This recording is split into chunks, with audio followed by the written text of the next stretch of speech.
Samantala, arestado naman ang isang lalaking nagpapakilalang agent ng isang sikat na Transport Network Vehicle Service o TNVS Company sa isinagawang entrapment operation ng PNP Highway Patrol Group sa Barangay Sembos sa Taguig.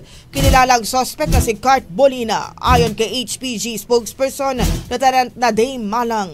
Modus ng suspect ang manghingi ng paunang bayad na 15,000 kapalit ng umunoy temporary permit para maiparehistro ang pribadong sasakyan ng mga biktima.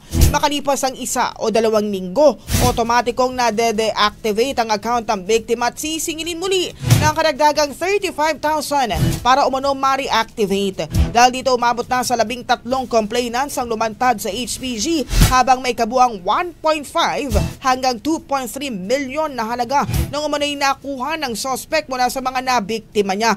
Ayon pa kay Malang, iniimbestigahan na rin kung may kasabwat sa loob ng TNVS Company ang naginagamit ng suspect. Estafa ang kahaharaping kaso ng suspect pero target ang HPG na large-scale estafa ang maisampang kaso lalo't patuloy ang pagdami ng complainants at hindi makapagpiyansa upang tuluyang mapigilan ang kanyang panloloko. Ang bahaging ito ay hatid sa atin ng Guard C Plus with Zinc Capsule. Always protektado ang kalusugan.